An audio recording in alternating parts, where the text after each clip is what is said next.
Six Paths Commandments, baby. Good morning. How y'all doing? You had your coffee? Well, hopefully, if I'm a responsible adult, this will be uploaded shortly. Hopefully. Make sure my collar is right. My collar good. Let's get into it. How y'all doing today? Welcome to Six Paths TV. If you enjoy the content, please like, share, and subscribe like it says right there. Right there. You see it? Right there. Check it out. Yeah. Who put this together? Me. That's who. But nah, man, my name is Six Paths Dice, Mr. Lane. If you need me, we're stepping into part 2 of how Tyrese, Big Sean, Cam Newton, and Nick Cannon are showing black men how to stop being slaves. So when I say that, right, I'm speaking also to African American history. And we gotta think about history means something. When you come from means something. What the information, whatever your parents and the parents who came before them knew or know, you know it too. You inherit a lot of different traits. It's no mistake. Like, for example, always bugs me out how my father has 4 kids by 4 different women. But if everyone's cool, I can come around any one of my siblings and kind of vibe with them. For one, because I'm coming with understanding, you know what I'm saying? But again, but we're not that different. Not that different. Come from the same person. You can't be but so different. You know what I'm saying? So, anywho, so certain ideas are handed down, right? And to a certain degree, I think it might be fair to say if foundational Black Americans, if most of our experience has been in slavery and then having legislation that limits our social economic status, where we can live, who we can marry, where we can go, really everything. And for you to be the only group in society that has laws and legislation made against them, written into law. A Negro cannot do this. Up until again, 1965 was not even 100 years ago. Okay, there are people walking around that were born in 1965 that are not in walkers. Okay, your grandmother was probably, if you're around my age, your grandmother was alive before that time. You understand? Like, really think about it, right? So it wasn't long ago. So I think that naturally, what may have happened, being as though your man has always been made to be a second-class citizen, again, it's not always women's natural instinct to resist negativity, right? And I say that because, because we now have the internet and men can share notes, and also women can express themselves at will. No one's making these women say anything that they don't want to say, right?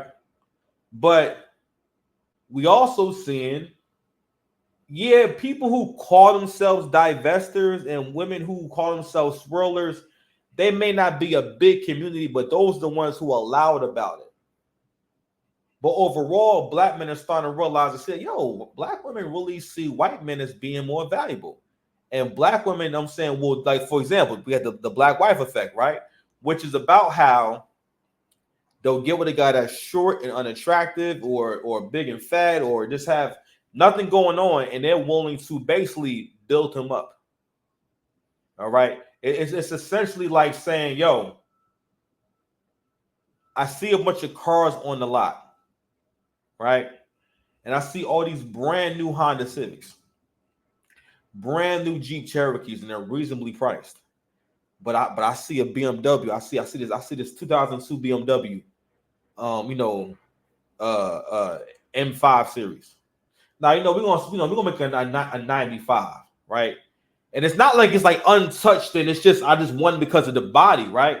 No, I just always wanted that car. And the guy tells me, listen, the head gasket is blown, the seats are creaking, It's terrible on gas, and there's also a spirit, and some dead animals in there. Do you still want the car? And I say yes. Yes. Pack her up. Taking her home.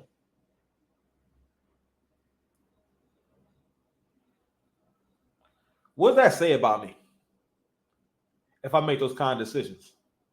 Because the only thing, so in that scenario, right, the only thing that would drive me towards that kind of decision is feeling like, yo, it's a BMW. I need people to see me in this BMW and not think about how the car is going to perform and also the investment, just everything that will go into this freaking car, right? So I bring it up because black men are starting to see that he's not really valuable in the eyes of his women and in the eyes of black women culturally. You know what I'm saying? Because if that weren't true, then it wouldn't be offensive to ask a black woman to cooperate. It wouldn't be offensive to ask for a black woman to be feminine. Because it's kind of like a joke. You know what I mean? Because that works off the logic that your opinion of me doesn't matter.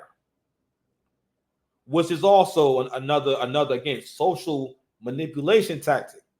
Because if I can convince you that I really feel as though your opinion doesn't matter, I can limit your expression. And I can stop you from critiquing. If you can stop someone from critiquing you, these are all forms of mind control. You know what I'm saying?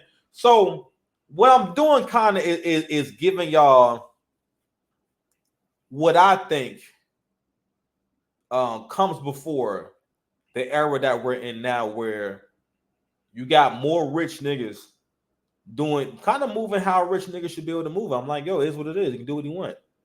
Is it right? I mean, we got to realize that right and wrong becomes less relevant when it doesn't apply to you directly.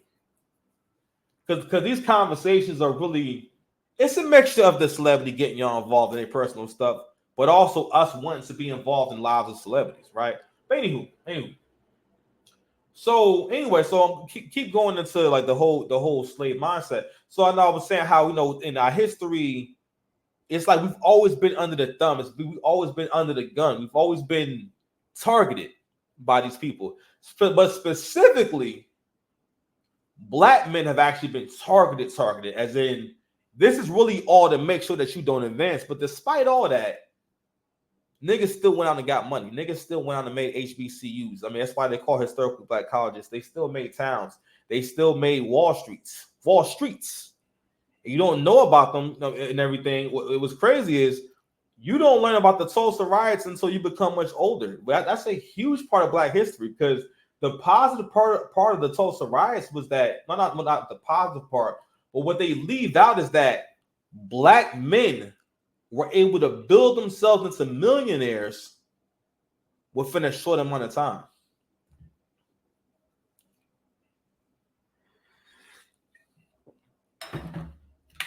So in modern relationships, and once the Civil Rights Act came about, and it was kind of like white men kind of said, "All right, I'm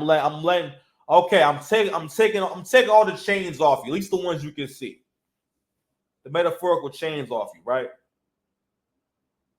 And then after that, it seemed like the women said, "Well, now that you don't really have a master no more, it seemed like I should be the one, basically, because I mean we got to think about how relationships go, right? In the black community, if you're describing a relationship, especially if you're talking to a woman, right, the relationship doesn't really sound good unless there's like a myriad of benefits for the woman, and in her mind, the less she has to do, the more that she can just be, right? Which is always the worst thing. It depends on what she is, right? But in her mind, a good relationship will be one where I mostly benefit, and I can dictate the terms, when it starts, when it ends. I mean, and what I'm going to do, and what you're going to do, right? But like I said before, I said another video that Matilda, I think Matilda's dad. You ever watch Matilda? He's just the jankiest man ever. It's the whole. If Jank was a person, At one point in the movie, he glues his hat. Oh no, she glued his hat onto his head. My bad. But anyway, he sells these used cars. This is an old movie, so he has some super used cars in that movie. You know what I mean? To illustrate how much of a shady and janky person he is. Everything he is rhymes. But so there's a scene where he's showing her how much he cons people, and he said, like, he's showing her how to dial back the miles in the car. This is how to do all types of stuff. You know what I mean? Not really fixing the car, using super glue to glue on a bumper. And she asks him a fair question. She says, "Well, how come you can't sell good cars?" I forgot what he said, but it was something greasy. He started talking that shit to Matilda. You know what I mean? I think at some point he said, "I'm big, you're small." He started going into a whole battle rap. He smoked Matilda. I ain't gonna hold you. But what he was explaining to her was how the world really is, how making money actually can go. Is it right? Again, the further away you are from something, it's hard for you to determine whether it's right or wrong. Now, I think that we always take for granted how much more, because that comes with civilization, right from wrong. We have more right from wrong than ever, and maybe too much at times, and too much in the wrong areas.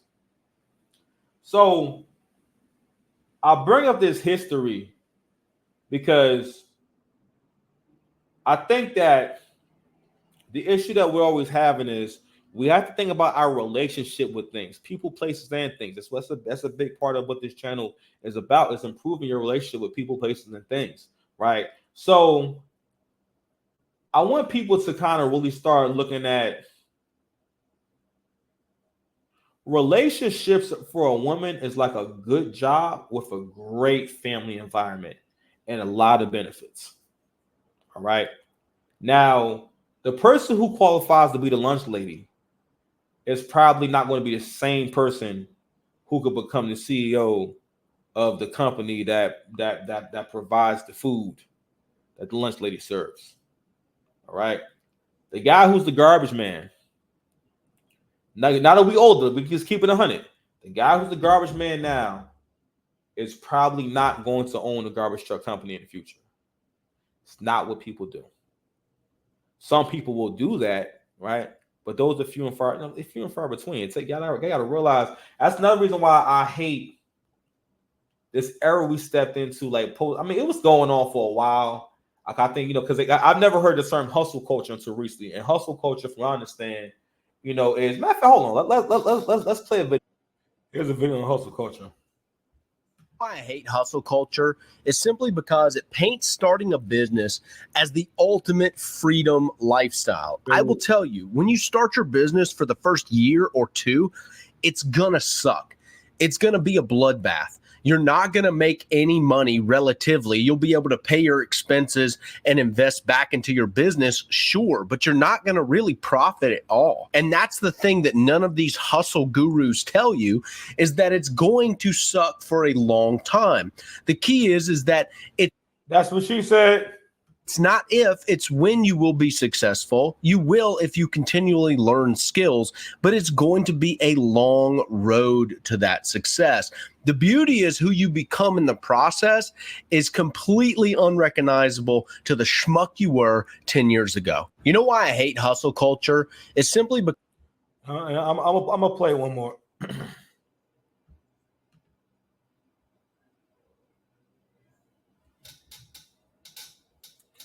Let's see what the bro got to say. If work is taking over your life, it's time to step back and figure out what matters most to you. It's important to realize that work-life balance is critical to our mental health, productivity, and overall success. Developing habits that support our work-life balance can help us be productive and successful while still enjoying our lives.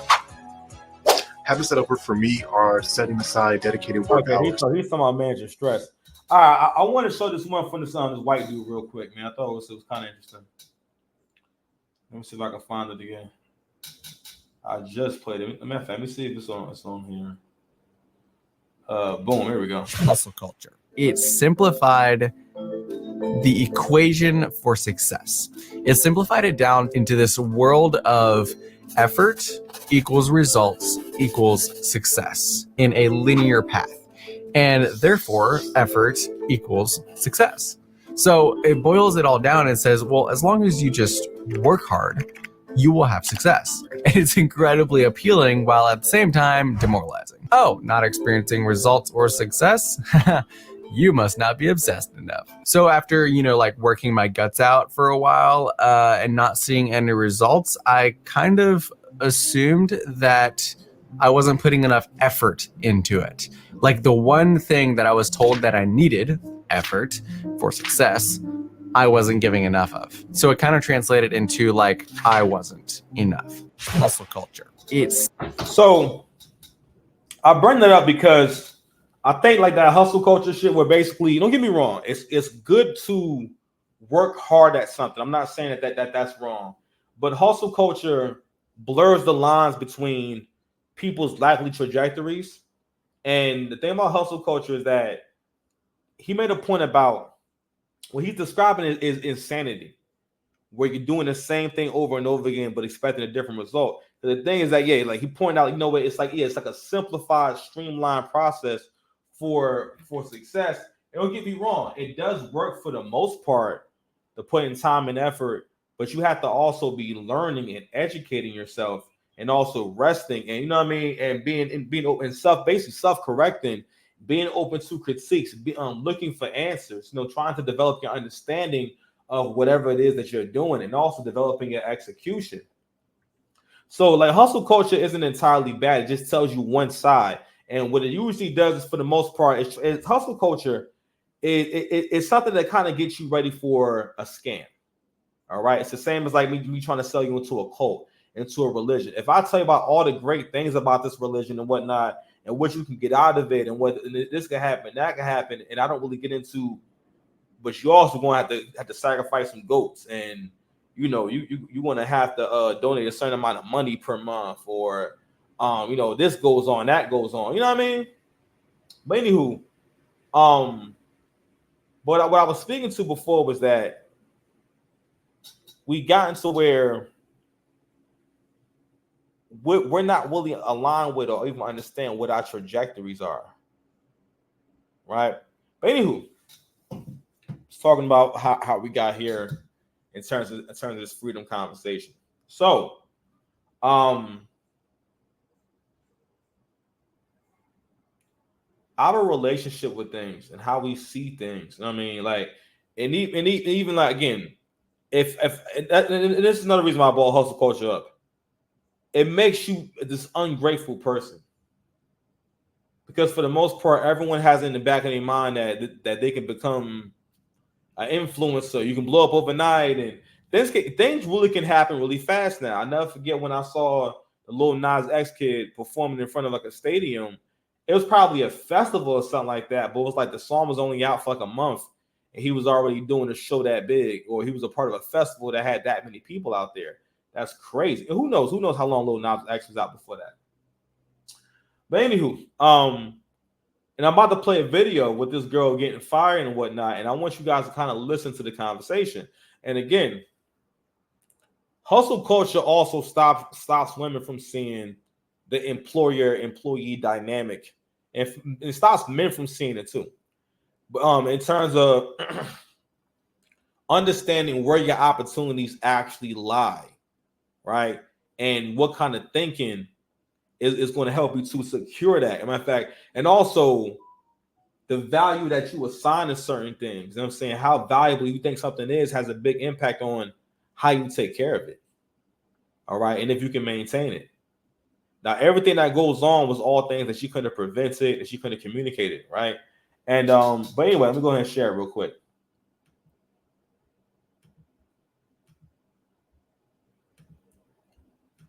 Yeah.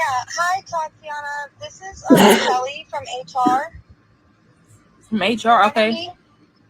No, I don't remember you, but what's going on? I don't remember you. We had a discussion a couple weeks ago about your absenteeism and tardiness. Okay. Do you know what time you have to be clocked in at work? 6 o'clock. Yeah, 6 a.m. Okay. So unfortunately, on 7/18, you clocked in at 6:12. We Wow. had a discussion about that. 12, Remember? 12 minutes. Yeah, but you know they're waiting on you to be there, clocked in and ready to work at 6. Okay. Okay. So your employment is really going to be terminated as of today, because also on 7/28 you clocked in at 6:21. 21 minutes. Yes, that's 21 minutes of company time. But I still work though. Like I still like.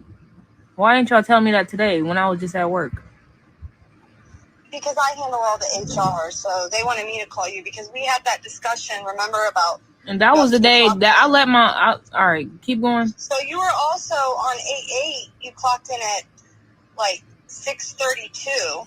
That was it. Okay, so I let my cousin use my car the night before, and he didn't bring it. He overslept or something. He didn't bring it back till the morning. So like, I still made it though. Literally like 9 days after we talked. So, and then on 8/12, you just did a no call, no show. That was my birthday, August 12th. Hold on. Do y'all know what no call, no show means? No call, no show means that you did not let anyone know that you weren't coming in. You didn't just call out. You just didn't show up that day. Yo, she went through like 5 different things. That she was doing. God damn. Like, I already told you. Request that day off work though. But y'all know that's my birthday. Though. I'm not. Yo, she told her that's her birthday as if she's bugging. No, that's fine. All right.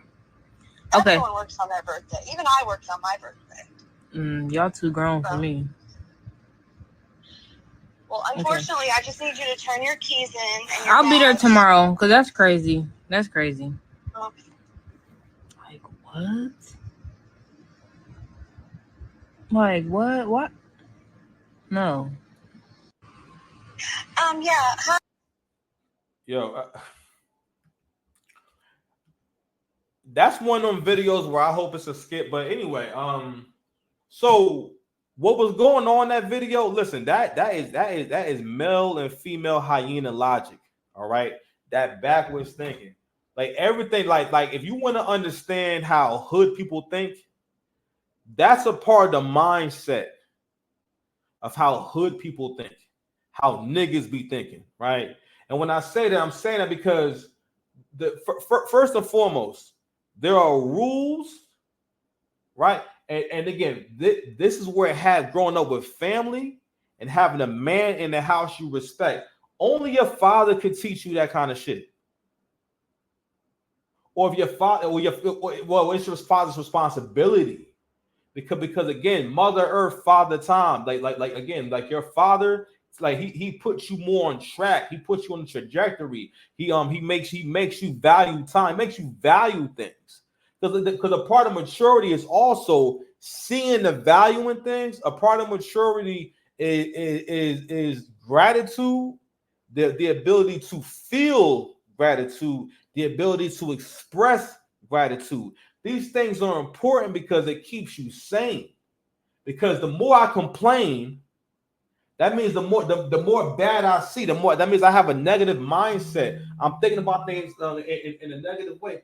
I wish I knew who these people were. They call me every day and then don't leave a message. I don't like that. I'm about to block these people. I need to block them anyway. But a lot of that, again, it helps you to mature. All right. Also, part of maturity is self-correction. Those are all, like for myself personally, right? I was having a conversation with my dad yesterday, and and I was thinking this morning. I thought about this a few times. When I got to a point where I could finally really fully take care of myself and say, yo, I am a full grown adult, and like I'm paying for everything I have, and I'm able to afford this kind of lifestyle, right? I felt a deep sense of appreciation for my mother and my father, my family, and my community, because they were all part of helping me to develop and put me scenarios and situations that helped me develop into a man that can take care of himself. And also, when I started to be online more, I started to kind of see when I started to understand ranking and where we sit in certain percentiles in terms of social economic status and whatnot, I realized, all right, I'm doing okay. You know what I mean? I'm not doing the best and whatnot, but I'm doing better than a lot of men. And here I am, and I'm only getting started, right? And I thought about that, and again, it was like, yo, and I would reflect on the things I learned specifically from my father. The lessons from my father are the most important lessons. Those are the ones I reflect on, and lessons I learned from other men, or the lessons I reflect on all the time. Maybe there was a time where I think I had asked a girlfriend of his for something and whatnot, and he might have been a little extra about it, but basically I was out of bounds and everything. Like I had to call her and ask her, you know what I mean? And he said, listen, when these women come around, because they want to be around me. You know what I'm saying? And what he was explaining to me was that, yo, don't ever have a mindset that people owe you anything. He was saying it from in terms of how it looks, which is also important. But also, it's important for a man, really all people's problem-solving skills. If you feel like someone owes you something, then again, that you put more effort into that than in actually solving the problem. But what I've learned in my line of work, man, is that it's becoming more and more apparent your success is going to hinge largely on your mindset and how you think. All right. What you saw in that video, that girl was dead wrong. That girl.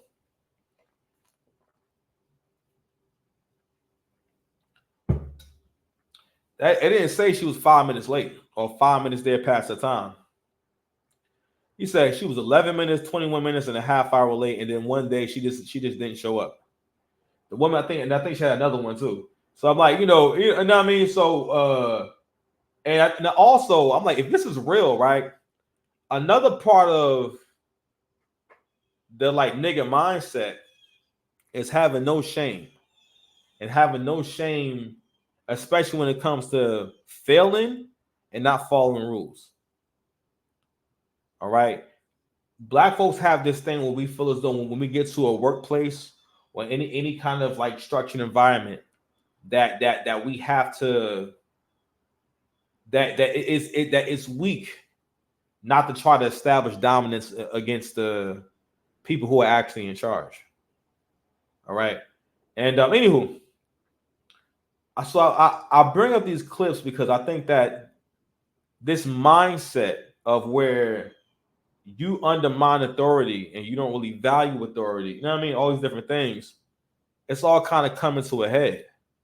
And with the economy getting as bad as it is, dating is going to change drastically. I mean, I think for the most part, the economy is going to draw people back together. Because that's the only thing. That's the only thing that's left. That's the only thing that's left. You know what I mean? Some people are going to catch on, but I guess it's all going to kind of hinge on all some stuff. It's also going to hinge on your survival skills. Okay. All right. So we covered that. All right. And again, I covered that because I want you guys to get an understanding of how we look at what our actual positions are, or who we actually are and who we're going to become. All right. And what's realistic and how you become more, not so much that you can't dream, but you'll be more successful if there's actually a plan you can follow in order to get to where you want to go to, rather than saying that would be nice or that would be cool. You know what I mean? So let me play this next clip. All right, so we got Jasmine Brown. This is Cam Newton's woman, all right, that he's with and his latest baby mother. So Angry Man was talking about this on his channel. He was talking about women being more upset with her than him. And I explained in a prior video that most women kind of look at their man as a owner, as their owner of sorts, and they're kind of, because when you're an owner, like you are like taking on, like maintaining the object and doing what you gotta do to keep it going. That's why I always use the example of a transformer or a car. It's like if you had a transformer. You know what I'm saying? The transformer, a regular car can't really talk to you. A transformer can actually ask you questions. And like in our relationships, it can be a lot like if you had a car that could speak to you and ask you questions and ask you like, yo, do you think we can stop and get some air in my tire? You know what I mean? Yo, just think about how nasty you would talk to your car because there ain't nobody around. Like no one's ever going to hear how you talk to your car. All right. And the car can't drive itself to the police station. You know what I'm saying? There's no police. You know, well, I guess it could. It can go to an impound lot. And that would be like a whole shelter or something like that for cars, for abused cars. But anywho, I want to look at this comment section, and I want y'all to understand this is where that mindset leads to, where you don't realize that you don't have no idea of how relationships work. So I've actually looked on a lot of these girls' pages. They're single. No diss to them. I'm just saying, but they're single, and they're not young women. You know what I'm saying? These people are grown. Some of these people got kids and they're single, right? But anywho, bet if you knock on her head, you're going to hear an echo.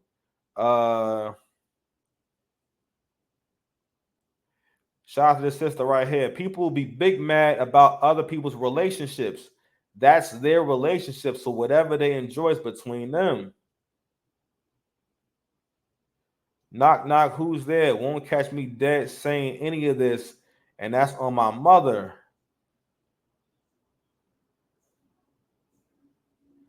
This one right here said, you ain't helping that ninja do ish. Yo, no diss to her, but like, yo, fam, that's crazy. Especially, that's crazy. All right, whatever. All of this and your name is on nothing.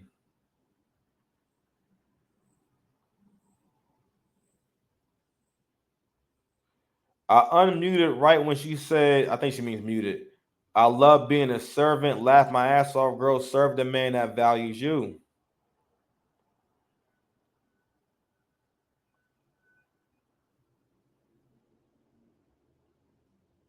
To all the men, it's not an issue to serve your partner, but I think people are having an issue with serving a partner who isn't serving you in other aspects in life. So let's start right there and comment on that real quick. Okay. Those kind of statements, those are basically tactics to kind of drive y'all pretty much to a stalemate. And again,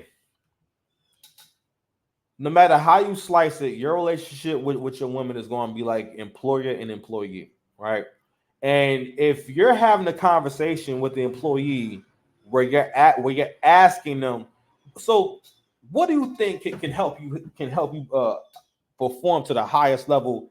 You know what I mean, and get more productivity out of you and more cooperation. What do you think you need? And they're really asking you. Then they said, all right, well, you think you need more money? Do you think you need a company car? It'd be one thing to ask, but it's almost like the way men are saying, I think if I got you a company car, that I think it will help with your performance. And of course you'll be like, yeah, right. If you said, you know what, I've been thinking, we need to up your hourly rate by $5. I think it's going to help with your morale. It's going to make you happier. And of course you're going to say, yeah. But what kind of environment would it breed if you were that accommodating? Especially if you did that without any demands or any proof first. You want to create the kind of employee who thinks that work is a place where you just get rewarded without actually doing anything, and you can make demands and they will accommodate all your demands, right? I point these things out because this all factors into a winning and losing mindset. And what the women in these comments don't realize is that none of you are in a successful relationship. Have you made? So do you think that the person who's financially stable, who's able to have a 401k, a pension, have money in the bank, and be making good money, do you think that they have the same mindset as the person with the terrible credit score, the person who's living with family? You know what I'm saying? The person who just got evicted. Do you think they both have the same mindset? No, they can't.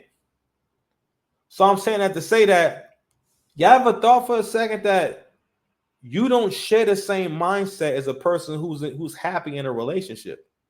Because you're not realizing that y'all are not in successful relationships. So you can't speak on it. That's the same as watching a video on, I don't know, side hustles and you know and how to save money and whatnot, right? I don't know.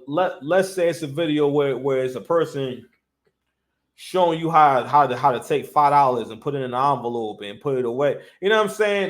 Like stuff like that. And over a year, you save $5 a week or 20, however much, right?